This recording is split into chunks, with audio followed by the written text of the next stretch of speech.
Bonjour à tous, on se retrouve aujourd'hui sur le blog Marketing on Heels. On va parler d'entrepreneuriat avec Aurélie Gagné qui effectivement a une activité dans l'architecture d'intérieur. Donc l'objectif c'est d'échanger en fait sur ce processus de création d'entreprise, comment elle en est arrivée là où elle est aujourd'hui, puisqu'elle a un métier qui est effectivement original et on ne pense pas forcément à l'entrepreneuriat dans ce secteur-là. Donc Aurélie, écoute, je t'invite à te présenter et puis à nous parler un petit peu de ton parcours, qui tu es, et comment tu es devenue entrepreneur. Bonjour à tous, je suis Aurélie Gasnier, comme elle le disait. J'ai 24 ans, j'ai fait des études d'architecture d'intérieur et de design à l'école Pivot à Nantes. J'ai fait ça, pourquoi? Parce que c'est un métier qui me plaît depuis pas mal d'années.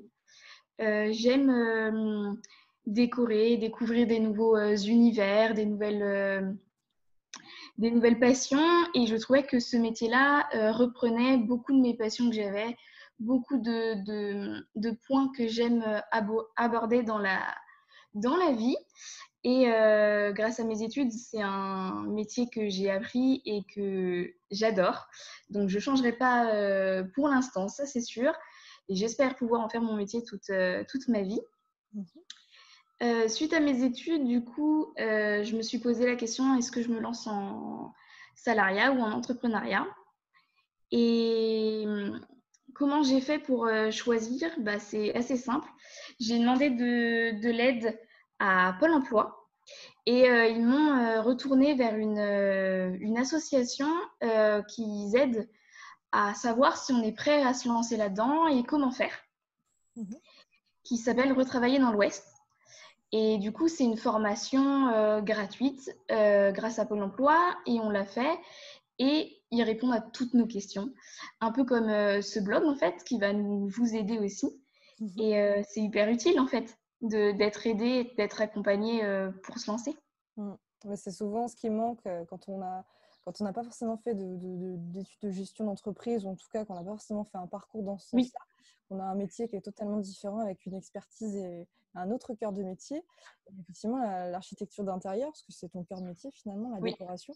Quand tu fais des études dans ce secteur-là, on ne t'apprend pas toujours à gérer ta boîte ou quelles sont les aides auxquelles tu as droit ou comment tu débutes. c'est ça. On ne nous aide pas sur ce point-là parce que, à un moment donné, ils ne peuvent pas tout nous apprendre et c'est compréhensible. Mais ouais, du coup, oui, on n'apprend pas la gestion d'une entreprise, tout ce qui est la comptabilité, l'administration, comment se lancer, quels sont les papiers du départ, tout Ouais. ça.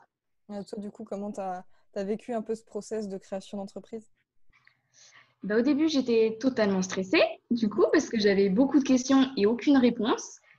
Et grâce à cette formation-là, ils m'ont bien aidée, ils m'ont répondu à mes questions. Quel statut choisir? Du coup, voilà, je suis lancée en auto-entrepreneuriat pour essayer mon entreprise. Ils m'ont aidé à savoir quel papier faire, comment les faire et où les faire aussi, ce qui est important. Qu'est-ce qu'ils auraient pu m'aider? Quelques conseils que je pourrais donner? Ils m'ont donné des sites aussi qui peuvent aider, Mhm. qui apportent des questions comme Wikicrea. Mhm. C'est un super site où il y a plein de réponses aussi. Ok. Allez faire un petit tour, c'est sympathique. Si ça t'a Et bien aidé, effectivement, ça peut permettre à d'autres aussi d'en profiter, quoi. Parce que c'est vrai que oui, je c'est sais ça. qu'ils avaient fait un document, notamment pour essayer de faire un business plan prévisionnel, assez simple, assez rapide, mais ça nous permet au moins de voir effectivement qu'il y a des charges qu'on n'avait pas forcément pensées, ou en tout C'est cas une ça. structure, en fonction de la structure, il y a des choses à régler, ou en tout cas à anticiper si on doit faire un prêt. Donc moi j'avais vu cet outil-là je trouve que c'est une entreprise, effectivement. Je ne savais pas qu'ils Mm. avaient d'autres outils. Donc, si ça t'a aidé, tu as eu d'autres outils dans quel genre? Dans cette formation-là, ils m'ont aidé du coup à faire tout ce qui était business plan, business financier. Mhm. On a rencontré aussi des graphistes, des comptables, des juristes pour le côté un peu plus formel de l'entreprise, qui nous apportaient aussi d'autres conseils, des choses qu'on n'avait pas idée. Il y a des choses que j'avais pas du tout eu l'idée de faire et qu'il fallait s'occuper en fait dans une entreprise. Mhm. Donc, Ouais, c'est c'est vrai hyper qu'après, enrichissant. Ouais, dans ton métier, du coup, ton cœur de métier, il était axé sur quoi? Du coup, tes études, elles tournaient plutôt vraiment autour de ton activité? Comment ça se passait? Oui, c'est ça. Du coup, l'architecture, en fait, d'intérieur, avec les diplômes, on a vraiment appris le métier en entier, de recevoir les clients, les aider à trouver leur cahier des charges, donc découvrir ce qu'ils ont besoin, de comment ils l'ont besoin aussi, Mhm. prendre, donc faire les plans par la suite, faire les planches d'ambiance, les différentes propositions, les différentes esquisses qu'on appelle ça. Mhm. Et par la suite, du coup, faire les documents pour les entreprises, les documents pour la mairie, comme le permis de construire ou la demande de travaux, Mhm. et jusqu'à la remise du projet entier au client. On a vraiment vu toutes les étapes et, euh, et c'était super sympa comme étude à faire et Mhm. j'en suis hyper contente. Ok. Par contre, tu n'avais pas forcément la notion de gestion. Non, du tout. Tu avais vraiment la gestion, la notion de process de la relation client, de A Oui, à Z en fait. Donc ça, c'est super parce qu'au moins déjà, on te donne quand même quelques armes pour aller sur le marché sur le marché de l'entrepreneuriat, on va dire après. Mais c'est vrai que bah, on t'accompagne pas forcément sur le comment tu fais étape par étape sur le process. Heureusement, c'est ça. effectivement, tu as des acteurs comme la CCI ou effectivement Pôle emploi qui peuvent t'accompagner là-dessus. C'est vrai que souvent, ça prend du temps parce que bah, il faut voir toutes les étapes et finalement, il y en a plus qu'on pense quand on commence. Ça, c'est un peu l'inconvénient, mais en même temps, c'est riche Je suis totalement d'enseignements. d'accord avec toi. Comment? Je suis totalement d'accord avec toi. Bah, c'est effectivement quand on a rencontré d'autres personnes et qu'on se rend compte qu'il y a énormément d'étapes, c'est enrichissant de savoir aussi que on n'est pas tout seul sur le sujet et de se faire accompagner, c'est le meilleur moyen d'aller dans le bon sens. Parce que c'est pareil, quand tu dois déclarer tes impôts, etc., parce que tu commences, bah, tu sais pas toujours par où commencer, donc c'est pas mal d'être entouré sur la question. Et toi, du coup, qu'est-ce qui fait que tu es passé à la création d'entreprise, que tu n'as pas rejoint un cabinet ou en tout cas une entreprise dans ce secteur-là? Du coup, suite à mes études, j'ai fait plusieurs stages. Mhm. Et donc, certains stages se sont plutôt bien passés. D'autres, on va dire qu'ils se sont bien passés, mais ils m'ont moins apporté de réponses dans mon métier, de voir si je savais être plus en salarié ou en auto-entrepreneuriat. Mhm. Et au final, de faire tous ces stages, ça m'a donné l'envie de voir comment c'était. Et bah, je me suis lancée en fait. J'ai testé, je me dis, bon, on perd pas grand-chose au final. Euh, je vais tester et bah, si ça marche, j'en serai hyper heureuse et on continuera. Et si ça marche pas, ça me fera juste une expérience en plus. Et voilà, je me Ouais, suis dit attirer mes clients, s'occuper de mon site, de mes réseaux sociaux, de d'apporter un petit plus aussi aux clients parce que j'ai du coup trouvé un petit plus pour mon entreprise. mhm. Aussi, quelque chose que j'ai pas trouvé chez les autres architectes d'intérieur. Et du coup, si je peux les aider encore plus, mes clients, c'est le principal. Alors, quel est le nom de ton site? Comme ça, on pourra aller visiter aussi de notre côté. Du coup, mon site, c'est AG Architect Design. AG Je... Architect Design? Oui, c'est Ok. ça. Je pourrais t'envoyer le lien si Mhm. besoin pour le mettre Je le mettrai avec. directement en description et puis dans l'article. Comme ça, tout le Mm. monde pourra aller voir aussi le travail que tu fais. Parce qu'au final, il y a pas mal d'architectes d'intérieur qui ne savent pas toujours comment ça se passe la création d'entreprise et qui peuvent au moins voir, toi, comment tu as procédé et puis Oui, comment tu communiques aussi. Donc, tu as réussi c'est à ça. trouver ta différenciation finalement dans ton parcours. En voyant aussi Mm. les autres architectes, tu as réussi à trouver ta C'est ça. différenciation. Alors, toi, sur Oui. quoi tu te positionnes du coup? Quelle est ta valeur ajoutée, j'ai envie de dire? Du coup, je l'ai trouvé grâce à mes études, grâce à mon bac et mes passions à côté de l'architecture d'intérieur. Mhm. Et du coup, je me suis lancée dans l'éco-friendly, plus spécialisée dans tout ce qui est matériaux éco-responsables français et avec tout ce qui est mobilier et décoration éthique réalisé en France au maximum et de bonne façon en essayant d'avec des matériaux recyclés ou des petites choses comme ça. Super, donc en fait, tu as vraiment un plus axé sur le côté responsable de ton métier. Donc, effectivement, c'est une valeur ajoutée, surtout quand on sait qu'on revient au local et au français notamment. Oui. Ah. Est-ce que toi, du coup, tu as une motivation clé, un moteur, un pourquoi qui t'a poussé à aller sur l'entrepreneuriat dans ce métier-là? À part tester et vouloir réussir dans le métier que j'ai fait, parce que ça a été longtemps un rêve de devenir architecte d'intérieur. Et grâce à mes études, j'ai réussi à y être. Et du coup, je pense que c'est la suite de ce rêve, si je puis dire, Mhm. de créer mon entreprise et de voir si elle fonctionne. Donc c'était l'indépendance aussi, et puis enfin, directement te construire une clientèle qui correspond et être un peu tranquille dans ton métier, c'est ça? Tout à fait. Qu'est-ce qui te freinait un peu plus dans le fait de travailler du coup pour un employeur dans ton secteur? J'avais peur et j'ai toujours peur de ne pas réussir à rentrer dans les valeurs du patron parce qu'on a tous un peu ces valeurs de vouloir transmettre quelque chose à nos clients Mhm. par ces projets. Et j'avais peur de ne pas être à 100% d'accord sur sa façon de travailler, sur sa façon de promouvoir son entreprise, de contacter les clients, de tout ça, quoi. Mhm.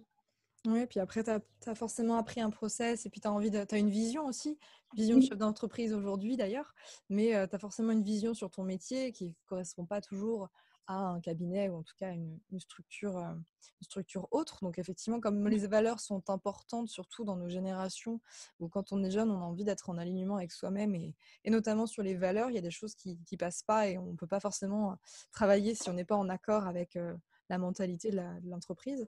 Je conçois parfaitement qu'effectivement, ça pouvait être un frein.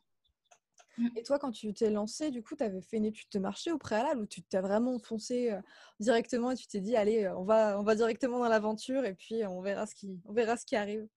non, j'ai fait une étude de marché. J'ai vraiment fait un long questionnaire que j'ai laissé assez longtemps sur les réseaux sociaux pour avoir beaucoup de réponses. Et ça m'a aidé à voir que déjà, il y avait un pourcentage de personnes qui ne connaissaient pas ce métier-là. Et je trouve ça bien dommage. Du coup, j'espère que grâce à mes réseaux sociaux et à mes sites, le faire connaître encore plus, Mhm. le démocratiser. Parce que grâce à ce questionnaire, j'ai aussi vu qu'il y avait beaucoup de personnes qui avaient peur du prix Mhm. de mes services, de nos services en tant qu'architecte d'intérieur. Et j'espère démocratiser tout ça, oui, par le biais des réseaux sociaux, par les biais de démarches dans des journaux, par exemple l'interview qu'on est en train de faire aussi. Mhm. Ne pas avoir peur des clients qui pourraient nous contacter et après, ou ne pas nous contacter, c'est plus le contraire même, que certains clients ne veulent pas nous contacter alors qu'ils ont cette envie, mais ils ont peur du prix. Et ouais, j'espère que j'arriverai à leur montrer qu'on n'a pas tous des prix exorbitants Mhm. et qu'on peut réussir à travailler ensemble pour un prix qui nous convient à tous les deux. Et toi, c'est quel besoin que tu as identifié on va dire, le besoin central du coup de tes clients aujourd'hui? Plus les conseils en décoration, euh, parce que beaucoup de mes clients, j'avais proposé sur mon questionnaire les différents services que j'ai mis en place. Mhm. Euh, et beaucoup des clients ont coché la case conseil. C'était ce qui revenait en particulier du questionnaire. Les clients, certains clients, c'était des amis proches, donc j'ai pu leur demander pourquoi ils ont mis celui-là comme cette réponse. Et ils m'ont dit, en fait, on a envie de ces conseils pour pouvoir le faire nous-mêmes par la suite, Mhm. parce qu'on aime le bricolage, on a envie de se lancer dans le bricolage, d'apprendre aussi, parce que certains ne connaissent pas ça, mais ils le veulent, apprendre à faire par eux-mêmes. Et du coup, oui, c'est quelque chose que j'ai mis en place et j'espère que ça fonctionnera. J'ai eu quelques clients déjà sur cette prestation, donc j'ai l'impression que ça plaît. Super, bah, c'est vrai qu'après, quand on voit enfin, la décoration en général, effectivement, on aime bien aussi mettre sa patte quand c'est son propre lieu de vie.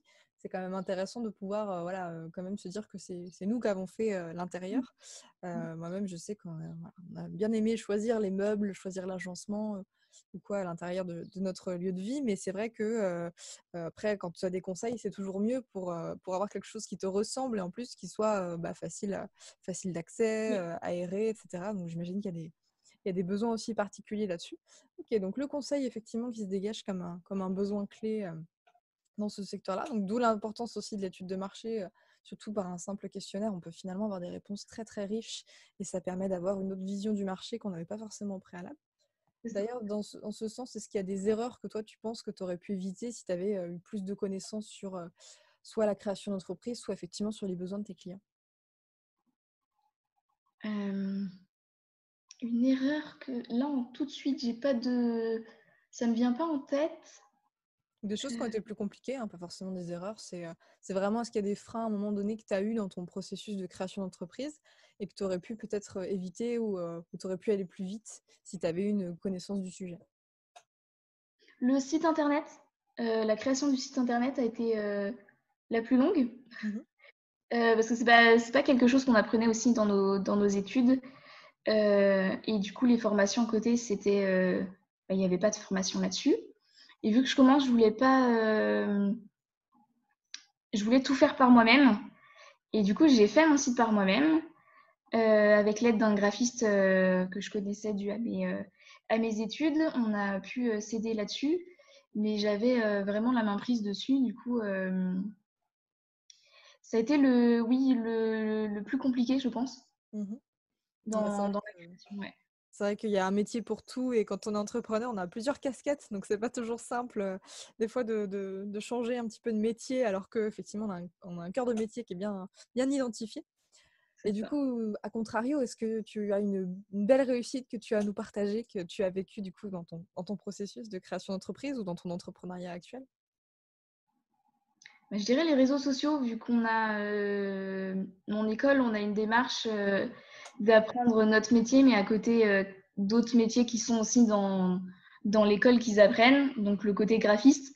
J'avais, suite à ma prépa, appris à connaître des personnes qui y étaient dedans, dans l'illustration, dans les décorations de peintre, tout ça. Et du coup, j'ai pu leur demander des conseils et ils ont pu m'apprendre un petit peu des bases, des toutes petites bases qui Mhm. me permettent je l'espère, bien transmettre grâce au graphisme sur mes réseaux sociaux ce que j'ai envie de transmettre. Par exemple, j'ai fait six images, 6 posts, par exemple, sur le métier d'architecture, sur les différentes phases qu'on travaille avec les clients. Et j'espère que ça a bien fonctionné de cette part-là, oui. Mm. Oui, donc vraiment les réseaux sociaux, en plus les graphistes effectivement sont complémentaires de ton métier. Donc je Oui. pense que comme tu dis, ça t'apporte aussi un autre angle d'attaque pour ton marché. Et quand du coup, quand tu as commencé, tu n'avais pas forcément de carnet d'adresses en fait. Donc comment tu construis ta clientèle? Pour l'instant, c'est beaucoup du bouche à oreille. Mhm. Pour mes débuts, mes premiers clients, c'est des personnes que je connais et bouche à oreille va fonctionner par la suite. Après, il y a les réseaux sociaux, donc Instagram, Facebook, le site internet. Et par la suite, je vais mettre en place différentes façons de me connaître. Par les journaux, j'ai commencé un petit peu à apparaître, par exemple, dans le bulletin municipal de ma commune. Super. C'est un bon conseil à donner aux futures personnes qui veulent se lancer. On a tous un bulletin municipal ou un journal gratuit un peu dans sa commune et c'est totalement gratuit d'apparaître dedans. Et par la suite, moi, on m'a parlé, mais je n'ai pas encore l'information exacte, que dans tout ce qui était presse océan, tout ça, il y aurait une partie gratuite où on pourrait apparaître aussi.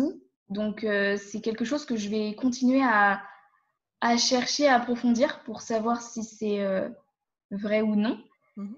Et si c'est possible, voire même si c'est un budget concevable, bah, partir dans des services aussi là-dedans pour apparaître et être vu par des clients. Mhm.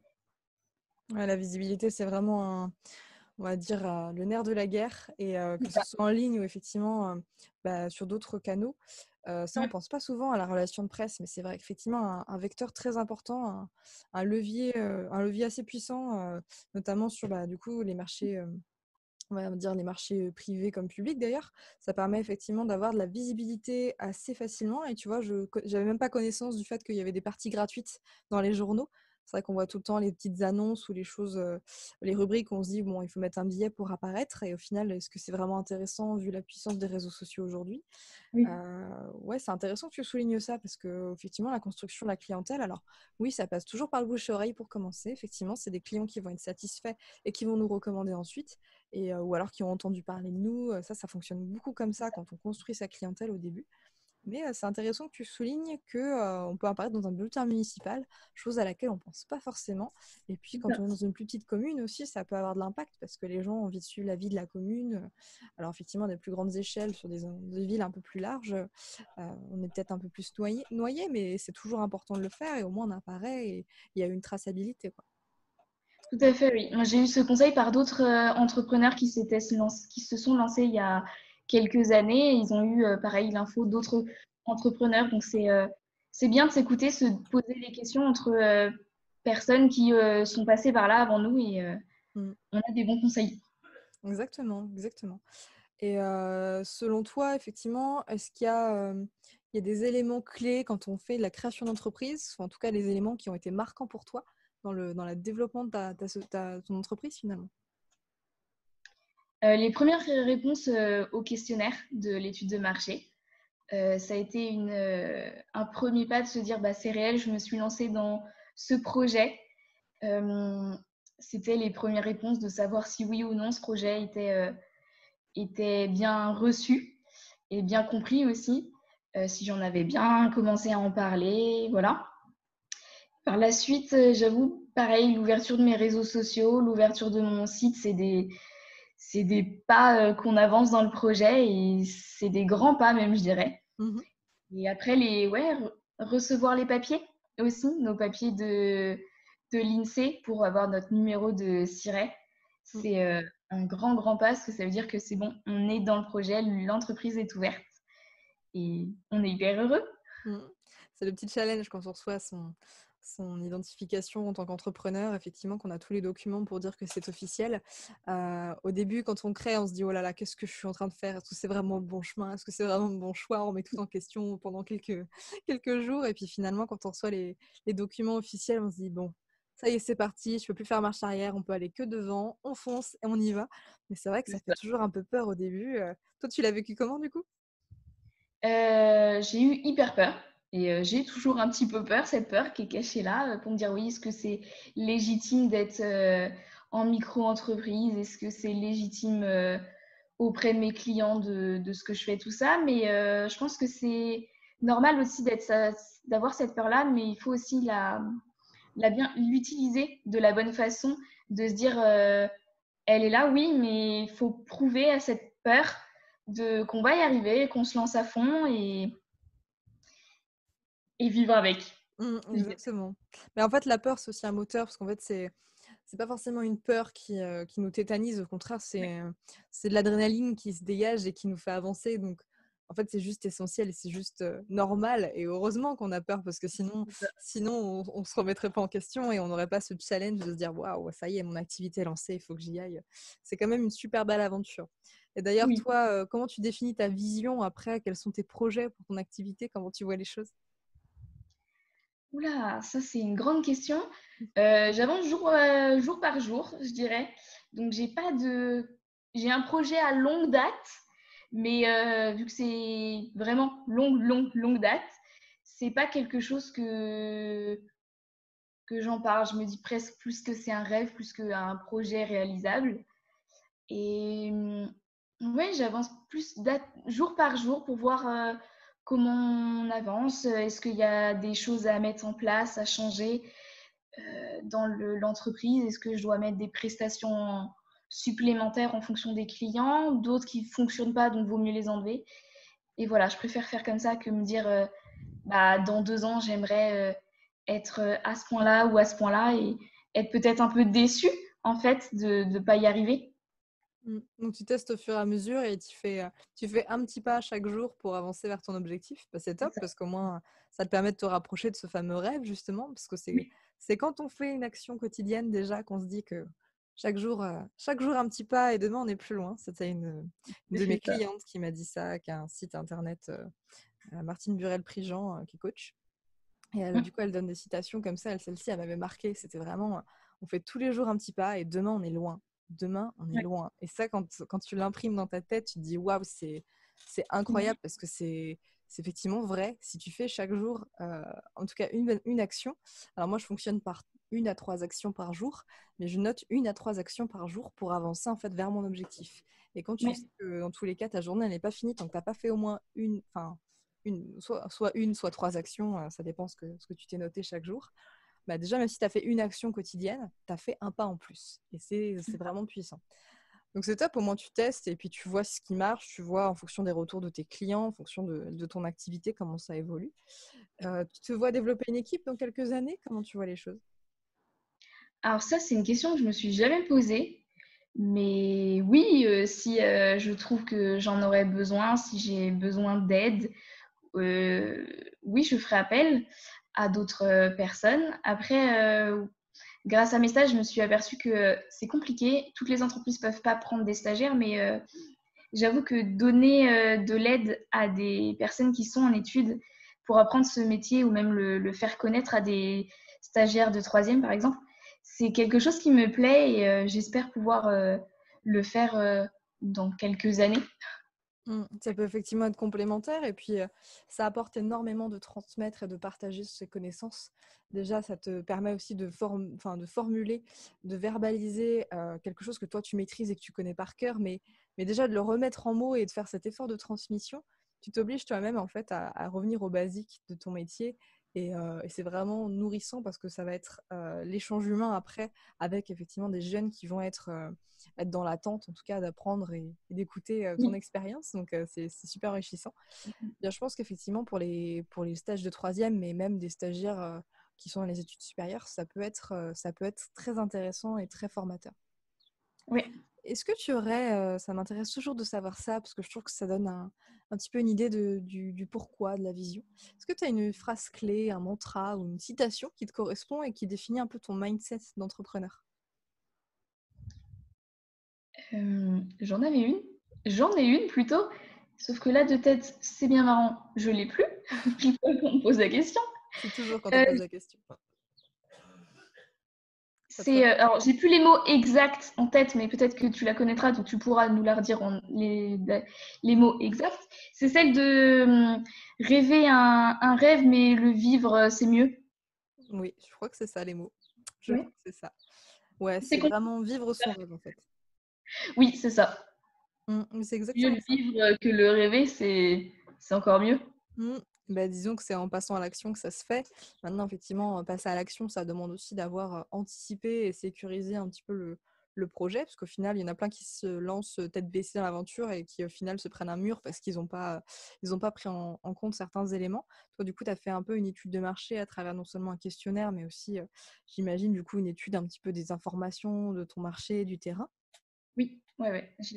J'ai passé 6 mois avant d'ouvrir mon entreprise à réfléchir, à voir tous les papiers à faire, tout ce qui me sera pris en compte par la suite, tout ce qui est démarches administratives, démarches financières.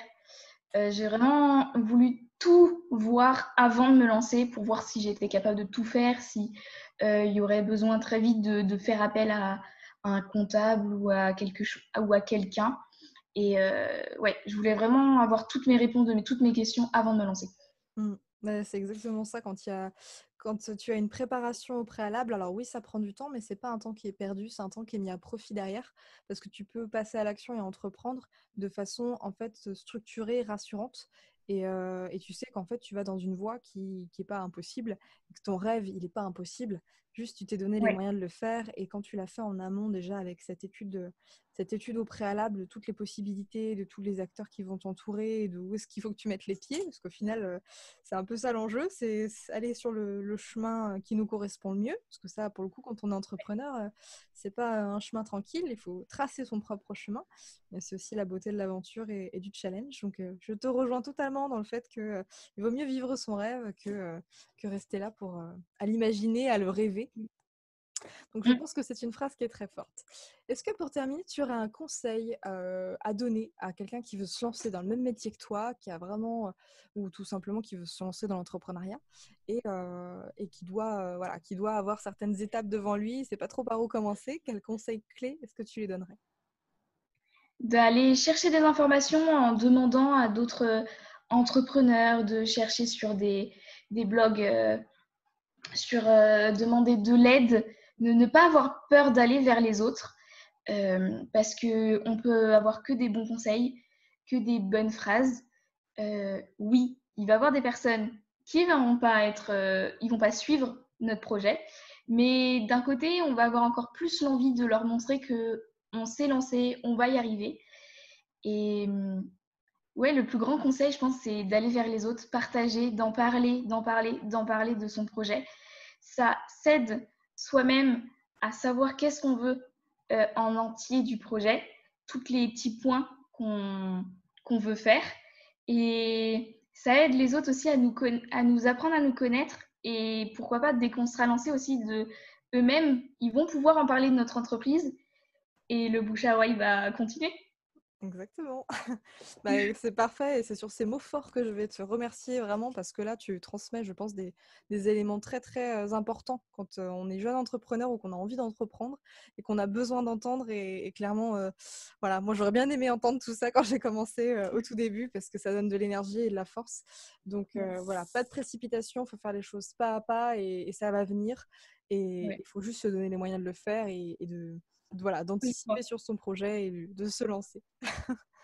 Bah, merci beaucoup Aurélie, c'était super intéressant. Tu nous as partagé plein de choses et au moins bah, les gens qui veulent entreprendre, que ce soit dans le même métier que toi ou totalement un autre secteur, on va dire, au moins il y a des éléments très forts où on sait qu'effectivement il y a des acteurs, des étapes à prendre en compte. Donc merci beaucoup vraiment au nom de tous parce que je pense que ça va apporter beaucoup dans tous les cas. Je Merci à toi mettrai je mettrai aussi. ton site en barre de description et du coup, comme ça, tout le monde pourra aller voir aussi ton travail, ton métier, ton univers et puis ce que tu proposes. Et je pense qu'on pourra aussi mettre tes réseaux sociaux si ça te dit. Ah oui, ça me dit très bien. Parfait. Eh bien, écoute, je te remercie et puis merci d'écouter très bientôt sur le blog de Marketing on Hills.